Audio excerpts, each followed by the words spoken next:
A'udzubillahi minasyaitonirrajim. Bismillahirrahmanirrahim. Assalamualaikum warahmatullahi wabarakatuh. Alhamdulillah.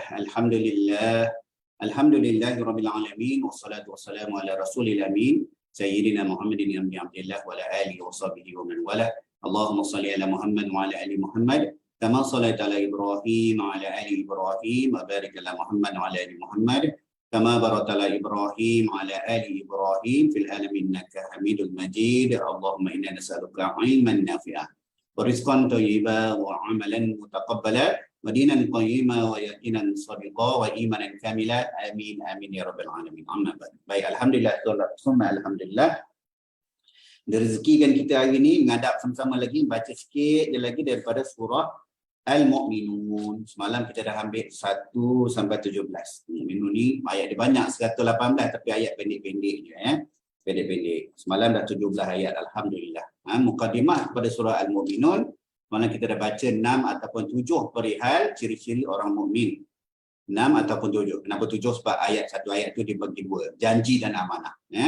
Ada dua perkara, bab solat, kemudian bab menjaga bagaimana kita jangan buat benda lara, jaga kemaluan kita, dan juga kita jaga amanah dan janji.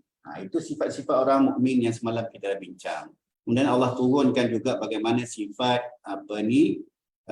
penciptaannya, rububiyahnya, sifat tauhid rububiyahnya.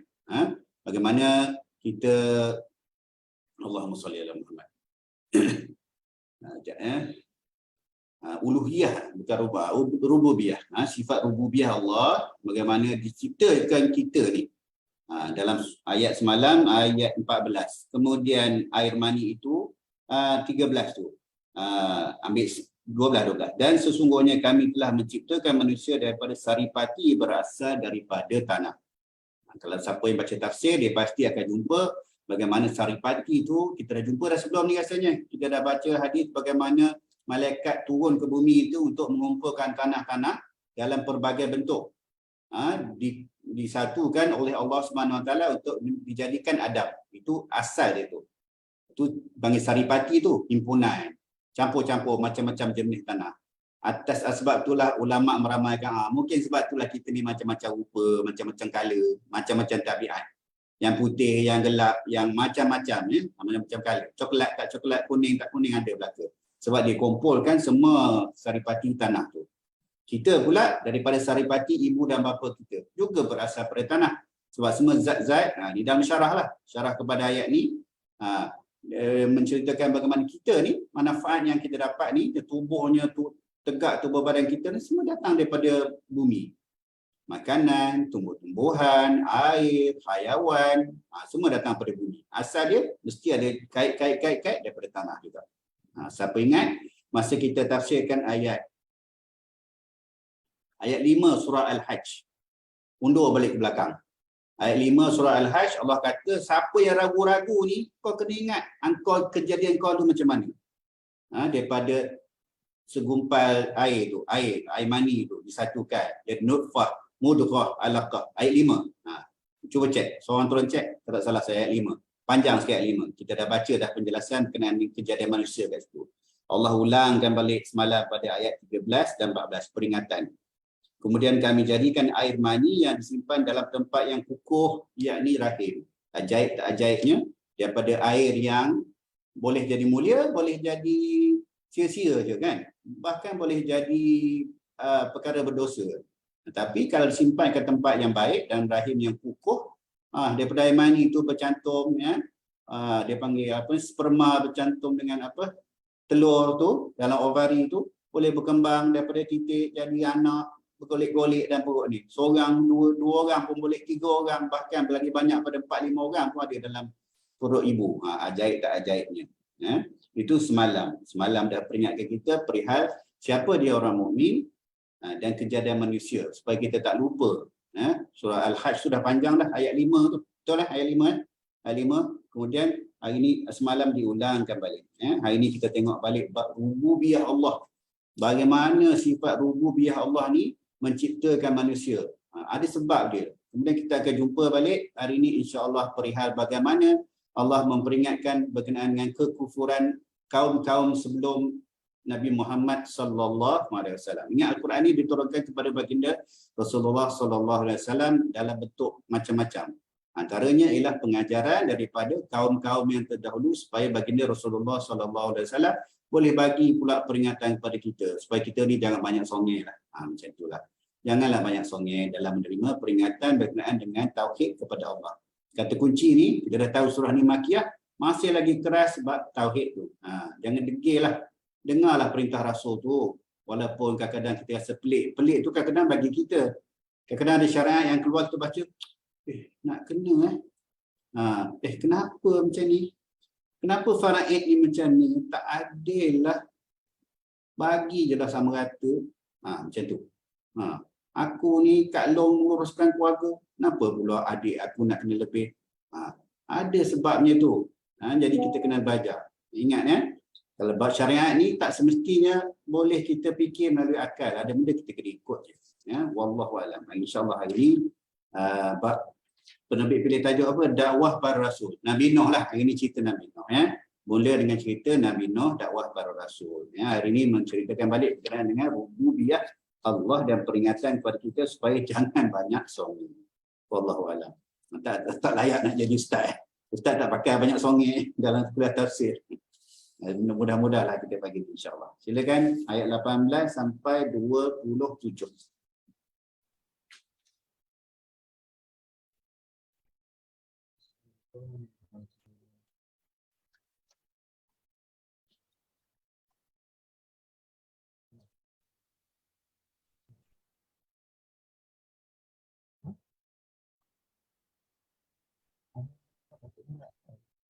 أعوذ بالله من الشيطان الرجيم وأنزلنا من السماء ماء بقدر فأسكناه في الأرض وإنا على ذهب به لقادرون فأنشأنا لكم به جنات من نخيل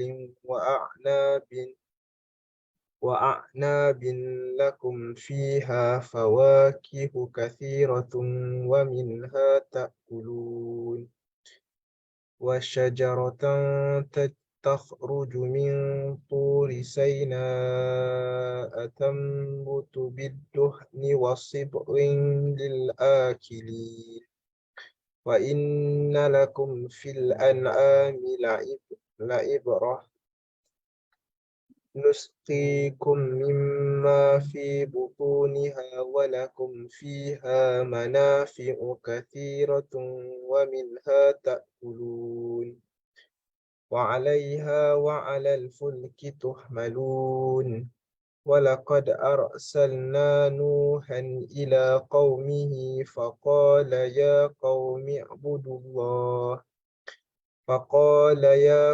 اعبدوا الله ما لكم من إله غيره أفلا تتقون فقال الملأ الذين كفروا من قومه ما هذا إلا بشر مثلكم يريد أن يتفضل عليكم ولو شاء الله لأنزل ملائكة ما سمعنا بهذا في آبائنا الأولين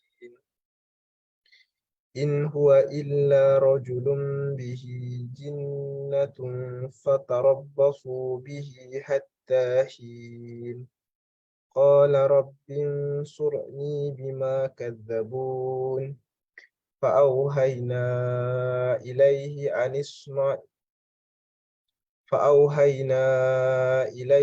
أن اصنع الفلك بأعيننا ووحينا فإذا جاء أمرنا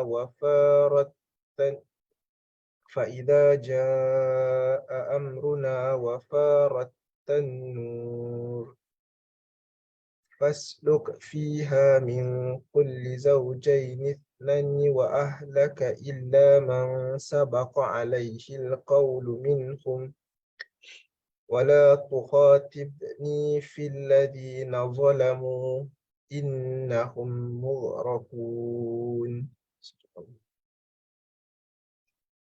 Terjemahan. Dan kami turunkan air dari langit dengan suatu ukuran. Lalu kami jadikan air itu menetap di bumi.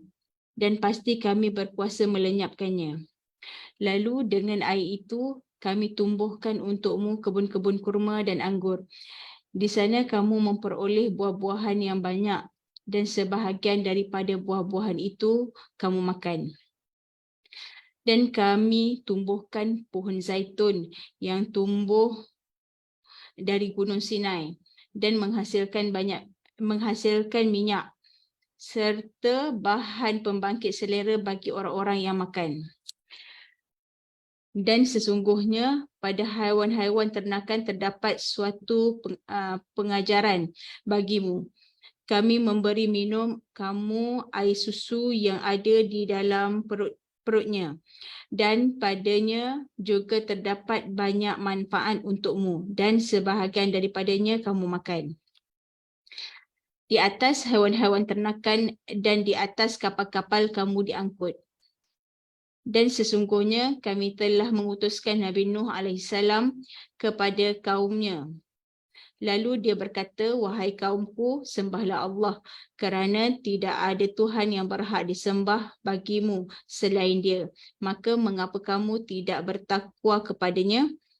Maka berkatalah para pembesar orang kafir daripada kaumnya, orang itu tidak lain hanyalah manusia seperti kamu yang ingin menjadi orang yang lebih mulia daripada kamu.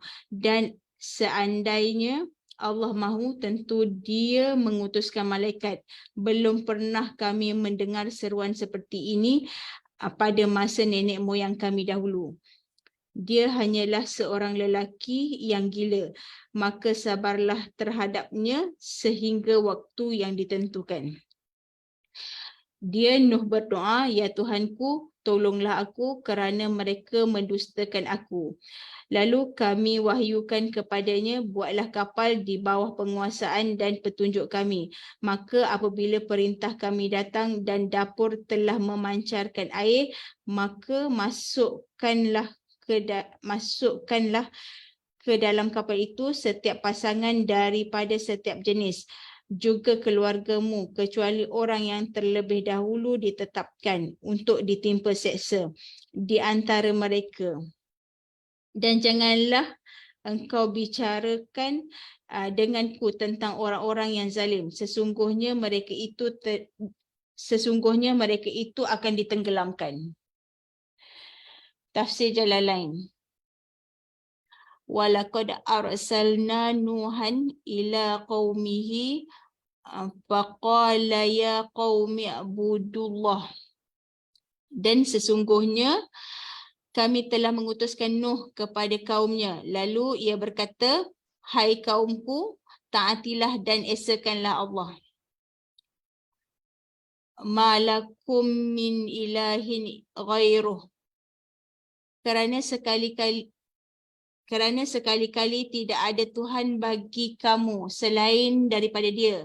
Lafaz ghairuhu merupakan isim daripada ma, sedangkan lafaz sebelumnya menjadi khabar daripada ma.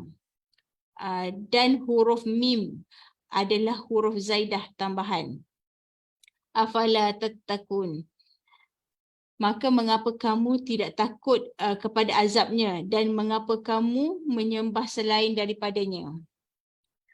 Tafsir Ibnu Kathir. Allah Subhanahu Wa Taala memberitahukan tentang Nuh alaihissalam ketika dia diutus kepada kaumnya untuk memberi peringatan kepada mereka tentang azab Allah, seksanya yang sangat keras serta balasan bagi siapa sahaja yang mempersekutukannya, menentang perintahnya dan mendustakan rasulnya. Lalu dia berkata, wahai kaumku, sembahlah Allah kerana tidak ada Tuhan yang berhak disembah bagimu selain daripada dia. maka mengapa kamu tidak bertakwa kepadanya? Artinya, mengapa kamu tidak takut kepada Allah ketika mempersekutukannya? Kemudian para pemuka dan pembesar di antara mereka berkata, orang ini tidak lain hanyalah manusia seperti kamu yang bermaksud menjadi seorang yang lebih tinggi daripadamu. Yang mereka maksudkan adalah dia lebih tinggi daripada kamu serta lebih terhormat dengan pengakuan kenabiannya. Padahal dia hanyalah manusia biasa seperti kamu. Lalu bagaimana Allah telah memberi wahyu kepadanya bukan kepadamu? Kalaulah Allah berkehendak, tentulah dia akan mengutus beberapa malaikat.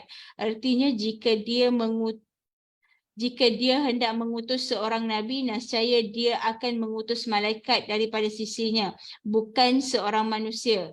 Kita tidak pernah mendengar hal seperti itu, iaitu tentang pengutusan seorang manusia pada nenek moyang kita yang pertama. Yang mereka maksudkan adalah para pendahulu dan nenek moyang mereka pada masa-masa yang terdahulu. Riyadhus Salihin. Daripada Ibnu Umar radhiyallahu anhu, dia berkata, kami berbincang-bincang tentang Haji Wada. Pada waktu Nabi SAW berada bersama kami. Namun kami tidak mengetahui apa yang dimaksudkan dengan Haji Wada. Kemudian Rasulullah SAW berkhutbah dengan memuji Allah SWT terlebih dahulu.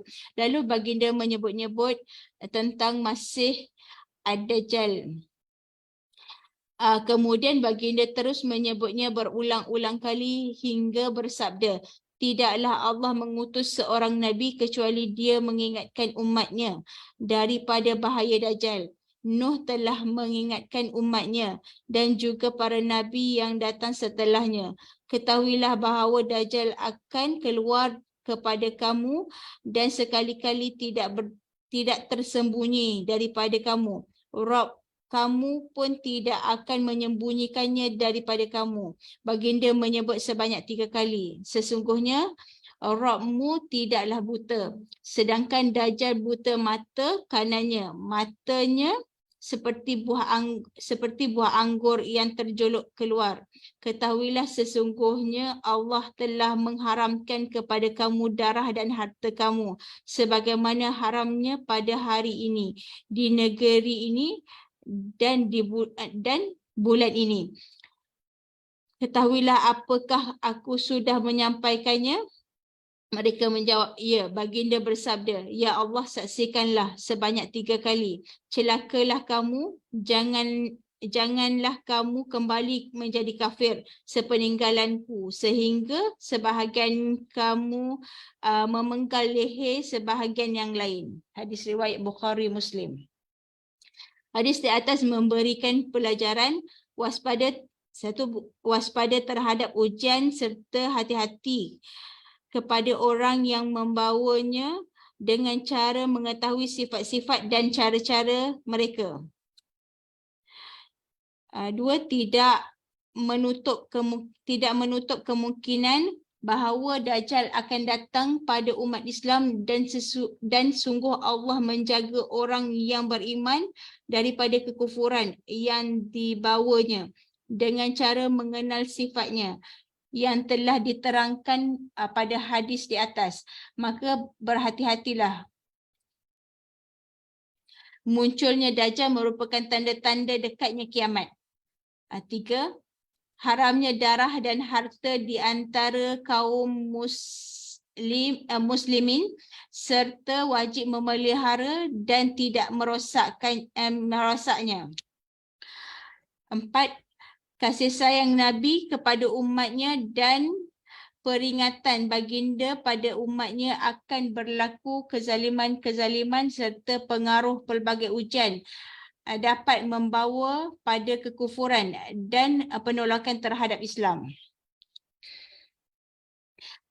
Hadis Nabawi. Musa bin Talha menceritakan daripada bapanya. Dia berkata, Aku dan Nabi SAW melalui kebun Madinah. Lalu baginda melihat beberapa orang yang sedang berada di atas pohon kurma. Mereka sedang mengawinkan pohon kurma. Baginda bertanya, apa yang sedang mereka lakukan? Aku menjawab, mereka sedang mengambil yang jantan dan menempelkannya pada yang betina. Mereka sedang mengacukkannya. Maka baginda bersabda, aku menyangka hal itu tidak bermanfaat. Maka kabar itu sampai kepada mereka dan akhirnya mereka meninggalkannya. Mereka membiarkannya. Akan tetapi pohon tersebut pada tahun itu tidak berbuah sedikit pun. Hal itu sampai kepada Nabi. Lalu berkata, itu hanya sangkaanku. Jika hal itu memberi manfaat, maka lakukanlah. Aku adalah manusia sebagaimana kamu. Prasangka itu boleh jadi benar dan salah. Namun apa yang aku sampaikan kepadamu bahawa Allah telah berfirman, maka saya tidak akan berdusta kepada Allah. Hadis riwayat Ahmad. Hadis ni nak kena bagi faham sikit. Ini sebahagian daripada beberapa hadis yang menekankan bahawa walaupun baginda ialah susuk tubuh badan yang paling mulia, pada perkara-perkara yang baginda dah nyatakan kat sini yang datang daripada firman Allah, wahyu, berpandukan Allah, hadis itu berpandukan, diilhamkan oleh Allah, itu nyata, itu betul. Tapi banyak perkara dalam muamalat harian ialah baginda masih lagi manusia biasa. Manusia biasa. Dalam bab ni contohnya, dia nampak orang sedang kahwinkan bunga kurma tu kan, bunga kurma. Memang sifat begitu. Kurma ni memang nak kena kahwinkan. Dia ambil dia bunga itu, dia tepukkan kepada buah Allahumma salli ala Muhammad. Yang jantan betina tu lah. Jantan betina tu dia tepuk-tepukkan dia punya bunga dia tu supaya benda tu boleh berputih. Kalau tidak dia payah. Mungkin tu haiwan-haiwan seperti serangga dekat padang pasir dia tak banyak macam kita. Kita dia dibungakan oleh haiwan. Dia belajar sekolah kan. Jadi pada hadis ni Rasulullah SAW kata, dia nyatakan aku pada bab itulah, aku ni manusia biasa je. Sedangkan aku mungkin betul, mungkin tak betul. Siapa boleh bagi contoh lagi? Sejarah yang sahabat tanya, ya Rasulullah, ini wahyu ke apa ni?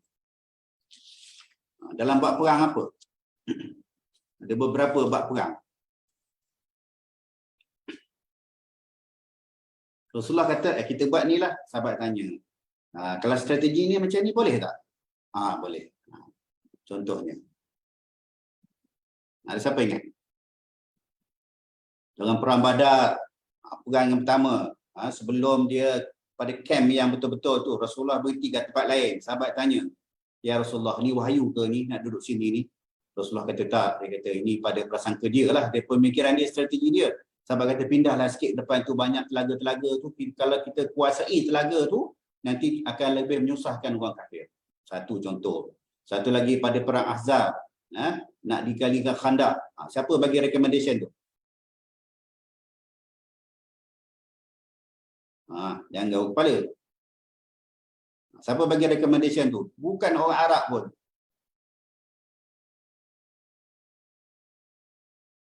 Ingatlah. Ni sirah. Sirah sahabat, sirah baginda Rasulullah SAW ni. Kita kena ada. Kenapa kita nak tahu? Supaya datang perasaan kita bagaimana pada ketika tu muamalat Rasulullah, peristiwanya, tertekannya, azabnya, seksa, bagi terasa kat kita tu. Gitu.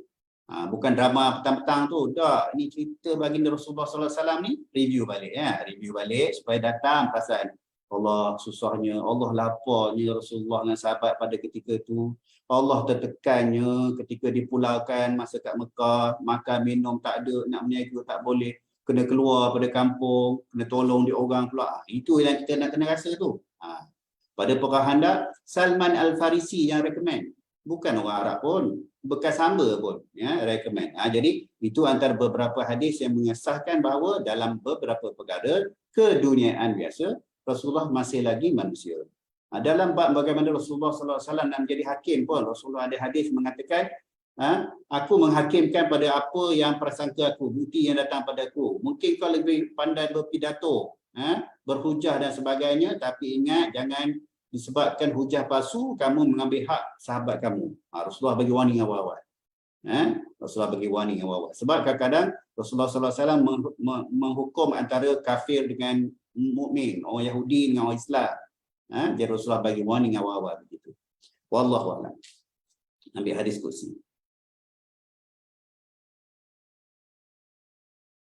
Hadis Qudsi daripada Abdul Rahman bin Auf radhiyallahu anhu, dia berkata, suatu ketika Rasulullah sallallahu alaihi wasallam keluar, kemudian aku mengikuti baginda. Ketika baginda masuk ke kebun kurma, baginda lama bersujud sehingga membuatku takut atau khawatir jika Allah mewafatkan atau mencabut rohnya.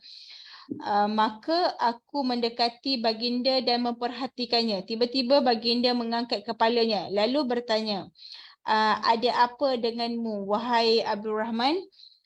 Aku pun menerangkan hal itu kepada baginda dan baginda menjawab, Jibril berkata kepadaku, mahukah aku sampaikan kabar gembira kepadamu? Sesungguhnya Allah Subhanahu Wa Taala berfirman kepadamu, sesiapa berselawat kepadamu, nescaya aku akan berselawat kepadanya. Dan sesiapa yang mengucapkan salam kepadamu, nescaya aku akan mengucapkan salam kepadanya. Hadis riwayat Ahmad. Baik, Allahumma salli ala Muhammad wa ala ali Muhammad. Allahumma salli ala Muhammad wa ala ali Muhammad. Allahumma salli ala Muhammad wa ala ali Muhammad. Berapa kali nak selawat hari-hari ini, pulanglah.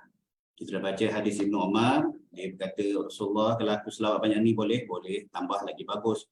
Okey, aku tambah banyak ni Rasulullah, boleh ke? Boleh, lagi tambah lagi bagus. 3 kali dia cakap kan. Maka dia seolah-olah dia kata, aku akan habiskan masa seharianku untuk berselawat kepadamu. Lebih kurang macam itulah. Jadi kita ni nak selawat banyak mana? Selawatlah banyak-banyak. Dalam kereta daripada rumah ke pejabat tu, banyak nak selawat boleh buat. Ada ulama berpandangan pada akhir zaman ni antara zikir yang tidak akan ditolak ialah semata-mata ialah selawat. Zikir lain kalau kita lara dapat manfaat.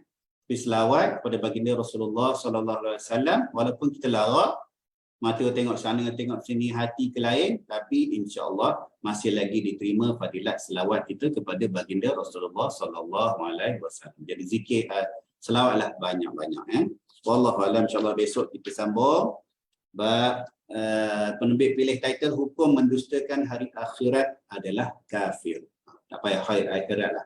Apa saja yang kita dustakan datang pada Al-Quran, datang pada hadis yang sahih, kafir. Ibaratnya satu huruf kita dustakan daripada Al-Quran ni, kafir dah. Tak ada cerita lain dah. Kafir. Tapi bukan kerja kita kata kafir. Kafir. Kau kafir. Kau kafir. Dah. Tapi amarannya begitu. Kita dustakan satu je huruf yang datang pada Al-Quran ni, kita kata tidak. Ini bukan daripada Allah. Ini bukan hukum. Ini bukan syariat. Tak payahlah zaman ni, tak perlu lagi dah ni. Kafir kita. Na'udzubillah, hati-hati. Jadi bukan bab besar-besar je, yang kecil-kecil pun boleh mendatangkan kekafiran. Na'udzubillah. Besok kita ambil sikit lagi bab cerita Nabi Nuh. Cerita Nabi Nuh dan kita sambung kenangan Nabi dan kaum selepas Nabi Nuh. Iaitu kaum Ad. Nabi dia Nabi Hud. Kaum Ad, Nabi dan Nabi Hud. Kalau nak baca cerita dia ada dalam beberapa surah, antara yang panjang dalam surah Hud sendiri. Dalam 10 ayat. Mana nota saya ni? Allahumma salli ala Muhammad. Allahumma salli ala Muhammad. Allahumma salli ala Muhammad. Mana pula tadi ada ni, tak mana. Allah, tak jumpa lah dah. Dalam tab banyak ni lupa dah. Dia ada beberapa surah menceritakan pasal kaum Ad yang kita akan bacakan besok. Tapi yang terpanjangnya dalam surah Hud. Surah Hud ayat 10 ke macam tu. Tak salah saya. Gitulah. Kalau baca sikit-sikit dia memang tak ingat. Orang yang kalau hafaz Al-Quran dia lain ceritanya. InsyaAllah besok kita ambil lagi ayat 28 sampai 42. Wallahu a'lam. Na'udzubillahi minasyaitonir rajim. Bismillahirrahmanirrahim. Allahumma faqihna fid din wa 'allimna ta'wil wa ihdina siratal mustaqim siratal ladzina an'amta 'alaihim minan nabiyyin was-siddiqin wasyuhada'i was-salihin wa hasuna ulaika rafiqa ya arhamar rahimin walhamdulillahi rabbil alamin. Subhanakallah wa bihamdika asyhadu an la ilaha illa anta astaghfiruka wa atubu ilaik. Wabillahi taufiq wal hidayah. Assalamualaikum warahmatullahi wabarakatuh.